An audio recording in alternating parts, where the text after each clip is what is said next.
So, welcome to my lemonade stand today, and I'm very excited to have Stuart Knight as my guest today. So, thank you for joining me today, Stuart.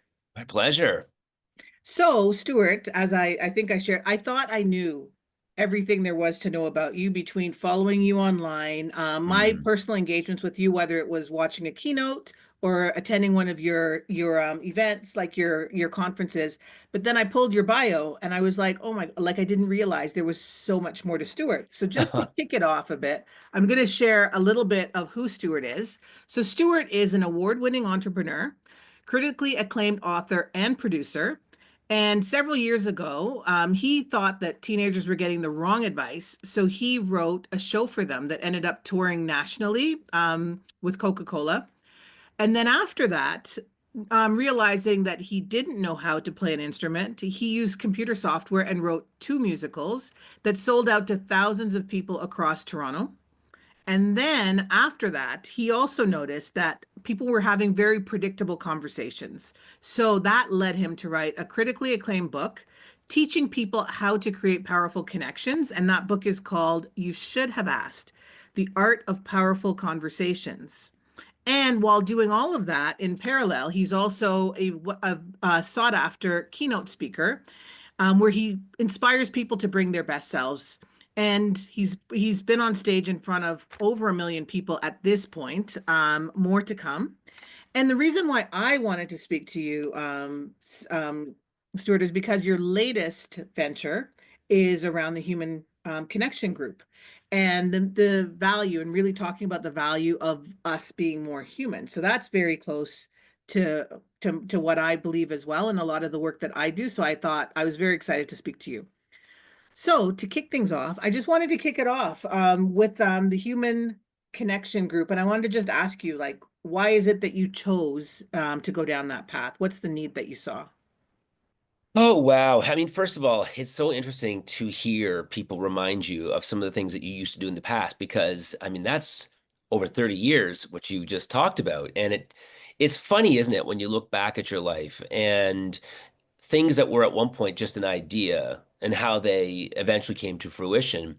And throughout that entire time, human connection has, of course, always been part of it. Whether it was a high school show that I had done, or then I moved into the musicals, and then I moved into corporate speaking and into events, there was always a thread that was supporting the success of these types of things, and that was my connection to other individuals. Now, of course, throughout that time, I never even knew it.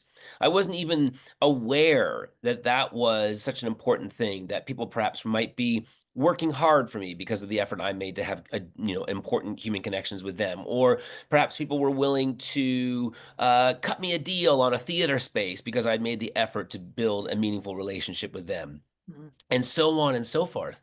And so it wasn't until I saw it with my musicals, which you just mentioned, where I genuinely realized, oh my, there's something going on here. And so we used to do this thing. Now we're talking, gosh, like 15 years ago when I first started producing these musicals. And at the end of the show, I would say to the audience, hey, listen, everyone, thanks for coming. We really appreciate you being here tonight. Listen, if you have to leave, no problem, totally cool. But if you don't, you'll notice that at the bar, back, we have a bar and we have there's a bowl. At the bar, and there's a bowl of pins. And these little pins, if you choose, you can put one on your shirt, your dress, whatever you're wearing tonight. And if you do put a pin on, you're saying to the rest of the audience, just saying, hey, I've stayed behind and I'm approachable. And of course, what would happen? Well, 99% of the people would choose to stay. Out of those people, 99% of them would put a pin on their shirt. And then from there, 99% of them would not speak to each other. And I just thought, wow, that was an interesting observation. So the first time it happens, you think, well, maybe it's just a one off. And then you see it time and time again. And we ran that show for 4.5 years, and we saw the same behavior every single week. And during that time, we realized, hey, people want to connect. And yet, when they're given permission, even then they still feel so afraid to do it. And so, if that's true in an environment where we're encouraging it, what is it like for people who deep down want to connect with their coworkers, with their clients, with their customers, with their friends, their family members, or their neighbors, or people who are standing in line behind them in the cafe? If they're not given permission in those environments, well, then surely they're not going to make the effort. So that was the first observation we made. The second observation we made was that invariably I would instruct my cast members. I said, look, you got to go out there and you got to introduce people, and I'll do the same. And so we'd go out and do a little bit of hand holding there, and we'd get people meeting each other. And then the second observation I made was that people were really awkward in connecting. Mm. They didn't even know what kinds of questions to ask, or you could tell by their body language that they were very nervous. You could also tell that they were all repeating a lot of the same conversations, asking questions about what do you do for a living, where did you grow up, what school did you go to, are you married, do you have kids, how long have you lived in Toronto? I mean, it's all the same stuff. Now, there's nothing wrong with those questions. Mhm. However, I would notice that people, after they had asked them, didn't know where else to go. And so they would finally get to the point where, in many cases, it was just so uncomfortable that people would just be like, oh, I got to go to the washroom, or I'm going to go get another drink, or I got to really get going. And they had missed the opportunity to connect. So I kept observing this. And then eventually I thought, what if we were to create a seminar where we would invite audience members once a month to this exact same space? And what if I were to just give them tips on how to build more meaningful connections, and more specifically, how to have powerful conversations, as I call it? And then what if we gave them chances to practice? Well, I got to tell you, Dion, I went into it so reluctantly because I kept really thinking, no one's going to buy a damn ticket to come to something like this. It's really too obvious. And yet we put it out there, and sure enough, people bought tickets. And not only did they buy tickets, they came, and at the end of this workshop, which usually was about a couple of hours, people would be coming up and saying, I'd never thought about asking questions that way, or I never knew you could connect so easily if you just make the effort. And I never knew how much enjoyment and how much pleasure and how much opportunity and how much fulfillment would come into my life simply by making the effort to connect with another human being. Mhm. And that's when I came up with something I now say on stage, where I say, human beings are the greatest television show of all time. All you have to do is ask the right questions, and you get to flip around from channel to channel. And so that was where we started realizing, after doing those seminars enough time, there's really something here. And Mhm. at the time, my best friend Paul said, you should write a book on this subject. And again, I thought no one's going to buy a book on this subject. Mhm. So after him prodding me long enough, I said, okay, I'll write a book. So when I wrote a book, that eventually led me to doing the corporate speaking on the subject. And so all of this has become kind of my wheelhouse for many, many years, where now I teach corporations, and have been now for, I guess, quite a few, over a decade, how to build more meaningful relationships with those customers, colleagues, and clients. And by saying to them, and messaging stuff that you put out there too, which is, these are real human beings. You can talk to them about more than the weather. Mhm. And when you do, you'll be amazed at how you can build trust and how you can increase collaboration. You can increase innovation. You can do all these things that you want to do simply by harnessing the power of human connection. And it was the natural, I guess, uh, not the natural Evolution. Mhm. transition. My Mhm. goodness, I'm a professional speaker. Have I told you that? The natural transition uh, was to then say, okay, in the last couple of years, how can we take this even further? And that was the birth of the Human Connection Group, where I said, I want to be able to create a place where organizations and individuals, and someday governments and schools, and you name it, can harness resources that we're providing to them to be able to infuse human connection into everything they do. And at the same time, use this as a platform to convince people that this is not something that you should just do because it's nice, but rather you should do because humanity's, I would say, future depends upon it. So that's where we are now. Very nice. So I wanted to ask you a question about that, because where you, especially how you ended there, that humanity's evolution depends upon it. So I want to get your perspective on our world of technology. So Okay. I feel like people, as you already know, in terms of all the social media and where we feel we're so connected to so many people. Meanwhile, I know that half the people on my Facebook group, if I saw them, if I passed them on the street, I would not even recognize them. Hmm. And then, however, there's a ton of positives that came, for me at least, from social media and that ability, especially people that are at distance, to be able to Right. stay connected. Old friends from high school, old teachers that I've been able to connect with primarily because of social media. Hmm. So, and then you have another camp where it's kind of like all or nothing, where it's like, oh no, get rid of it altogether, and we need to go back to, pre-technology. So, and I've always thought that technology is great for what it's great for, Yeah. right? But it's not great for what it's not great for. Yeah. And I believe that when it comes to those human connections that you were talking about and teaching people those pieces, I think there's no replacement for humans. So I just wanted to Yeah. get some of your perspective in kind of like around the place of technology versus, Mhm. the human interaction. Well, so there was a recent study that came out that said 58% of Americans think that they are addicted to their phone, and 60% of college students said the same thing. Mhm. And so we have recently been looking to create a t-shirt line. We've got one new t-shirt we started, but we have this new t-shirt we're looking at where we want to have a telephone on the t-shirt, and then above it and below it, we want to say tool or toy. And so I've been trying to get this out into the mindset of people. Do you use a telephone as a tool? Mhm. Or do you use it as a toy? Because when we were first being introduced to this possibility of being able to access human beings from around the world and information from around the world, the promise was that we are going to be able to use this as this incredible tool to really take our lives to the next level and increase our consciousness and to do all these great things. Sadly, it started as a tool, and I think the majority of individuals started using it more as a toy. A toy to give them the same things that toys do for little kids, which is a hit of an endorphin, increase in serotonin, a distraction from real life, or a way of creating pleasure in a moment. And so I think that where we are today with technology is we need to start really giving it serious consideration as to the very big role, of course, it's playing in our lives. And it makes me think about something that I've been thinking about a lot lately is that back in the 1920s, 1930s, we joke around about it today in modern times, but there were actual like commercials on TV or there would be billboards in and around cities where you would see like, "Hi, I'm John. I'm a certified doctor. Do you have asthma? You should smoke cigarettes, and I recommend Marlboro as being the brand you should choose." Ludicrous to us today to think that there were real PhDs who were doing this. And yet it was just so ubiquitous at the time that nobody really gave it much thought. We just smoke, it's not that bad for you. Well, fast forward today, obviously we know the ill effects that smoking has on our bodies, and that's the reason why society has changed around it.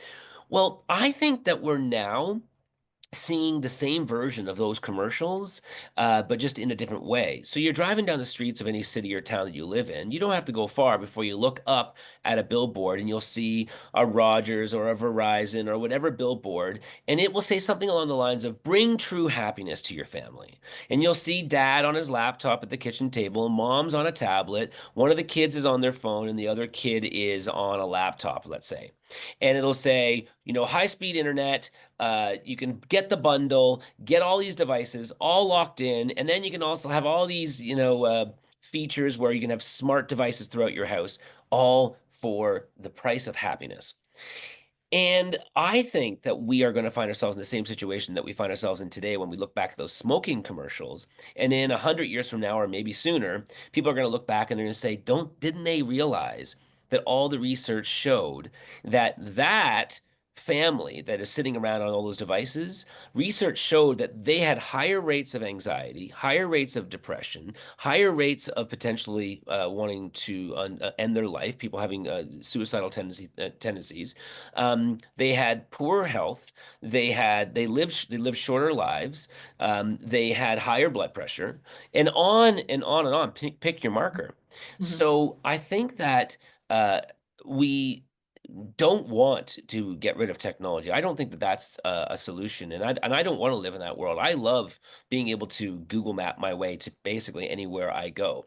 Mhm. So I do think though that there is a major elephant in the room, And that is something that we need to give serious thought to. I mean, my daughter recently, who's 9 years old, asked me, Daddy, when will I get my very first cell phone? And I said, baby, I don't know when you will, but here's what I do know. I know that it'll be way later than all your friends. And because I said, I know, basically, I've been tapped into the research now long enough to know that people are getting these things way too early, and the ramifications are staggering. Mhm. So I think that we are finding ourselves in a major opportunity to wake up as a species and to start saying, hey, you know what? Those things were really exciting in the beginning when they first came out, but now that the dust has settled, we should have an honest conversation about the role that this technology plays in our lives. When you bring it back to human connection, so again, the research shows that when you and I are talking to each other right now, there are things that are happening that you and I can't see. So, and even more so if we were in the same room together, but it's still happening over a Zoom call or over the phone. And that is the brain is, the synapses of the brain are firing in certain ways that they wouldn't be firing if we weren't talking to each other. There's a certain level of empathy that we have for each other because we can see each other, because we can talk about important topics. My perspective and your perspective on planet Earth about planet Earth is expanding again because of these connections.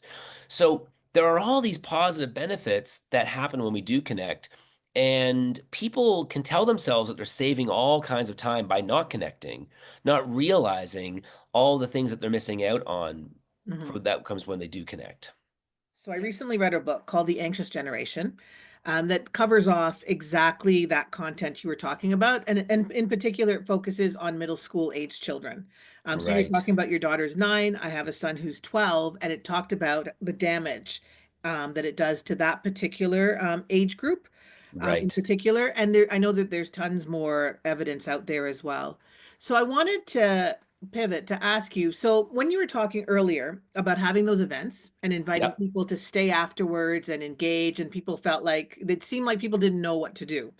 What yep, I find interesting is, and I use this analogy a lot, is, but we know how to do this because when we were kids, like that's what we used to do. When you went to right. school in September, it was a whole brand new set of kids. Or if you moved schools, or if you graduated one school and you moved to the next, you went to camp.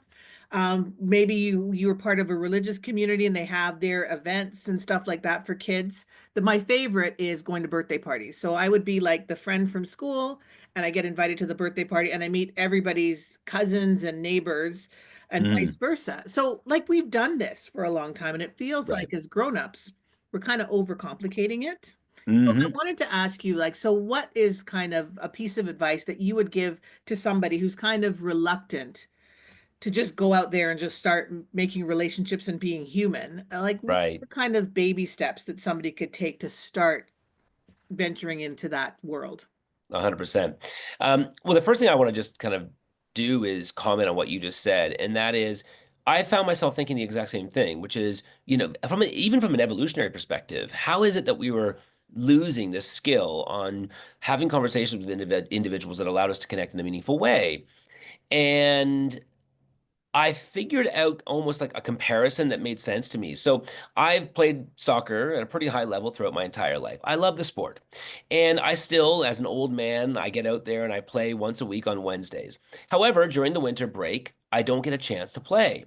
And it always frustrates me the second I get back on the field, which was in the last couple of weeks, now that spring is here, where stuff that my brain knows to do, my body can't do.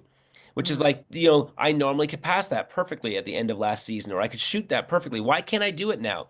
And it usually takes me about a month of playing soccer before my body goes back into remembering how to do it.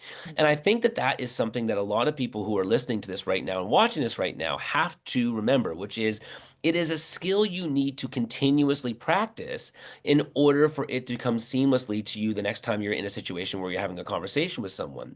And if people find themselves or allow themselves to go long periods of time of not socializing with other individuals, or if they go to choose to only work from home, or if they don't participate in the meetings and speak up, they're losing the almost muscle memory of how to have conversations that create connection.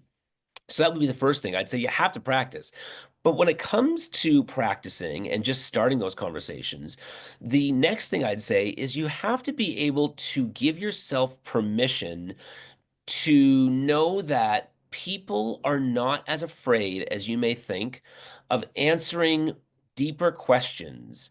And we create these stories in our mind, which is if I were to ask you what you do for a living and you tell me what you do, and then I were to come back and say, so what's the best thing and the worst thing about your job? Now, a lot of people would never even think to ask that question for fear that they're going to offend the other person. And yet, the other person, from my experience, gets very excited to finally ask a real damn question that they don't normally get asked. Usually, a person says, what do you do for a living? And the person comes back and says, I'm a chartered accountant. The other person says, oh, they might say, how do you like that? And they come back, oh, that's pretty cool. It's great. And then they move on to the next thing. And there's a million questions they could have asked that had helped them connect with that person. The second thing I would really get your listeners to consider is the importance of really just asking themselves when someone is speaking, is there something you can ask them about what they're saying to take it further? So I often use an example of you say to your colleague, Bob, how was your weekend on a Monday morning? He comes back and he says, oh, it was good, but it was busy. Okay, well, he just said he was busy. All right, well, instead of saying, yeah, me too, I was busy as well, is there a question you can ask him about being busy? And so I offer the advice of saying, you might be able to come back and say something along the lines of, oh, yeah, you're busy. Well, out of all the things that were on your plate, what was the biggest thing you had to clear away? You see, you're focusing on what he's saying, and Mhm. now you're asking him something about what he just said. And he comes back and says, oh, well, my wife and I, we had a last minute garage sale, and, things have been piling up in the garage forever. We just wanted to clear a bunch of those things away. Well, again, he's just given you something that you could talk about, and you have a choice. You could say, oh, yeah, I should do the same. Things are piling up in my garage, which takes you nowhere. Or Mhm. you can say, okay, he just told me he had a garage sale. Maybe you can come back and say, oh, yeah, good for you. Out of all the things that you were hoping to sell, what was the one thing that you and your wife hope people would take off your hands? And he might come back and go, oh, my kids haven't been riding their bikes forever. They're off in university now. Those bikes have been collecting dust. We hope someone was going to buy those damn bikes. All Mhm. right. Again, he just fed you something else. Now you can start talking about his kids going to university. How are they enjoying that experience? What's been the highlight for them? You see, you are, as I call it, becoming the conductor of Mhm. conversation. Mhm. And you are putting yourself into a situation where you are intentionally moving the conversation down a path where you can connect. Now, after three questions, you might find out that one of his kids is having difficulty in school. And that might prompt you to say, you know what, funny that you say that, but one of my kids is actually going through some tough times at school as well, really feeling anxious about the decisions that he's making. Now the two of you immediately start connecting on a more meaningful level. Oh, Mhm. now we're commiserating about some of the challenges that we go through as parents. That is where you start feeling like you're part of a tribe, you're Mhm. not just part of a team. Mhm. And you couldn't get there unless you intentionally took it there. And it's amazing how many people they will just default to, "Hey, how was your weekend? It was good." "Oh, that's great to hear." And then they Right. just go, "So, you got a busy week ahead of you?" Like, they just completely miss it. So, my advice would be, number 1, be intentional. Mhm. Number 2, really focus on what people are saying and see if there's good questions you can ask them about what they are telling you. Mhm. And number 3, don't be afraid to ask deeper questions because the deeper questions are the questions that most people wanna ask or want to answer. And as long as you're not getting overly personal, Mhm. and as adults, I think we all know those guidelines, um, you will be fine. And Mhm. and and then from there, also, the fourth thing I would say is when a person does answer your deeper questions, be open to answering your own questions. Right. Right? So what's the best or worst part about your job? And he or she tells you that.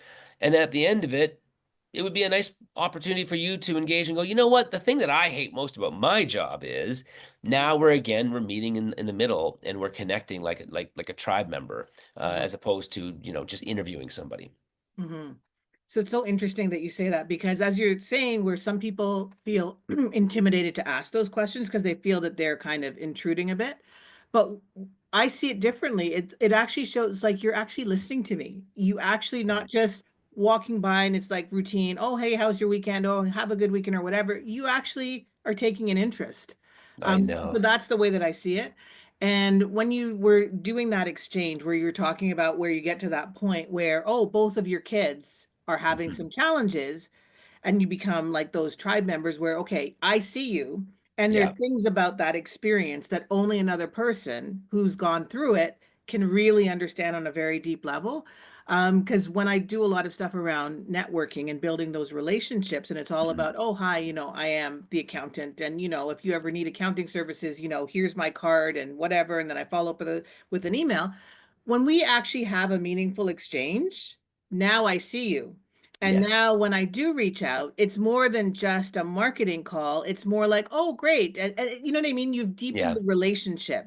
And This also, is I it. remember who you are. So I don't have to explain. Remember that time when you met me and we were at this thing? And it's like, no, Yeah. no. Hey, how's your kid going? How are things Yeah, yeah. going? I know you said that they're going to graduate this year. You're in a Totally. completely different league. Obviously, once it's done, Yeah. sincerely. And of course, we would only ever do this Well, that's just it. Yeah, sincerely, yeah. right? You're doing it to be sincere, but you're right. It's like you're no longer, Susan the accountant, but you're Susan the accountant who also has the same dream that I have, which is to travel to Rome one day. Mhm. And we only got there because we found out that we had those similarities simply because we asked the right kinds of questions to get there. This reminds me when you're talking about being seen. I often talk to my corporate clients about this, and where I'll say, you know almost any progressive, open-minded organization obviously has implemented a DEIB program into, which is of course very important. But the problem for me with the DEIB, I don't want to call it, I guess let's just call it movement, initiative, Mhm. is that what they do is they'll come to organizations and they'll say, and this is important, but they'll say, here are all the important ways in which you should show certain sensitivities to people of other cultures or people who are marginalized. Of course, an important conversation, we have to have it. However, you can do all of that, but if you don't get the people of your organization talking to each other, you will never create a sense of belonging and understanding and inclusion. It Mhm. is when the white straight male talks to the Muslim female and they both find out that Led Zeppelin is their favorite band, that's when we start creating actual real human inclusion, as opposed to telling me, here are all the ways that I have to memorize to, be and act in and around certain types of people, which of course, again, I'm not going to keep reiterating, but of course that's important.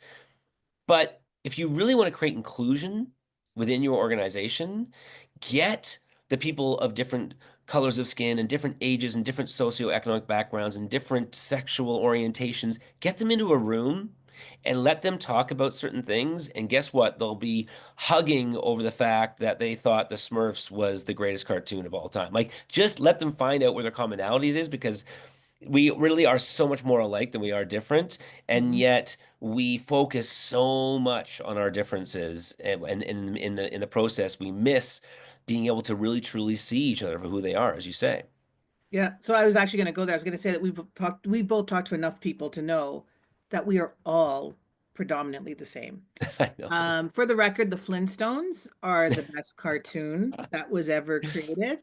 Oh, I love Um, that show. That was like, I remember, now hold on, Flintstones, was that after school or was that Saturday mornings? for me, it was lunchtime because I got to go home for lunch every day, and Yeah. I had to leave just before the Flintstones was done in order to get back to school on time.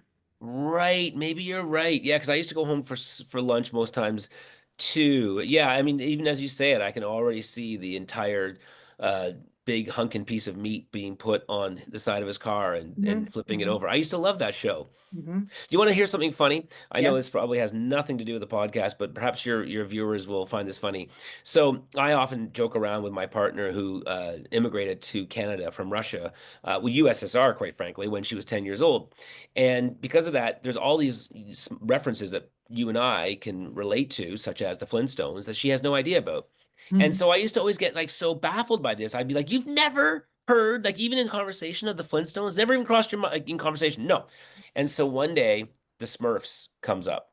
And she was so excited because it was a pop culture reference that she actually knew. And she goes, the Smurfs, the Smurfs. I used to actually watch the Smurfs. And I said, really? We finally found something. I said, so did you watch it in English? And she says, oh, no, no. I would watch it in Polish with Russian subtitles. I'm like, what? That was your experience? Can you imagine the Smurfs in Polish with Russian subtitles? I'm like, okay, it just That's couldn't get hilarious. funnier. Yeah. That's Anyways, hilarious. back to human connection. Yeah, no. So what I was going to do, I was going to thank you very much. I mean, this is awesome. I always like speaking to you, and you always have so much to share. But I did want to make sure that people understood how they could connect with you, Hmm. also how they could become part of the Human Connection group. So if you Yeah. want to just share your email, the email, I know online you can opt in to be part of the Yep. Human Connection group, and I think we meet once a month. Once a month? Yeah. I mean, for people who want to get involved, really and truly, we want our ultimate goal, and we want to join forces with people like yourself and other great people who are have drank the Kool-Aid of human connection. And what we're trying to do is create a million meaningful human connections on planet Earth every single day. It's this crazy pie in the sky goal. I have no idea how the hell I'm going to do it, but that's what we're aiming for. And Mhm. to get there, there's a few ways that we're uh, really trying to engage people. And the big one, as you just mentioned, is a monthly meetup of individuals who care about this stuff. And what we do is we jump onto a Zoom call for about 90 minutes. And during that time, we do a few things. The first and foremost is that we connect with each other. We jump into breakout rooms and we throw out big, big topics and we talk to strangers about these conversations and we get their perspectives and we grow as a community because of it. The other thing that we do is we all take a dare. And the dare is, hey, here's the question of the month. So Mhm. examples have been, what is one lesson you had to learn the hard way? What is something that surprises you the most about life today? Things like this. What's the best decision you've ever made? And our dare is yes, go out there and ask that question to people you know, your colleagues, your family members, your friends. But also, when you see an opportunity over the next 30 days to ask that question to a stranger, Mhm. whether there's someone sitting next to you at the local kids' hockey game or next to you at a cafe, turn to them and say, hey, look, I'm a part of this group. We all take this dare once a month, and I've chosen you. Would you be open to me asking you a question? And not everyone takes the dare every month, and that's okay. We don't Mhm. tell people to not come back simply because you didn't take the dare. But what we do say is try it. And the stories that have been coming back from people who have been taking it on have been really interesting. And people who have had, tears and hugs and laughter and deeper connections with people that they thought they knew. Mhm. It's just been incredible. So it's a free group. There's no charge to be part of this, and we encourage people to join. And so if they go to humanconnectiongroup.com. It's right at the top, and it says membership, and you just become a member, and then you show up to meetings whenever you can. It's the first Monday of every month at 7 p.m. Eastern Standard Time. And if you can't make it, we're totally fine with that too. Just come out when you can make it. So that would be great if any of your listeners want to join the movement. Yes, that's awesome. And thank you so much for, profiling this and putting it on a platform.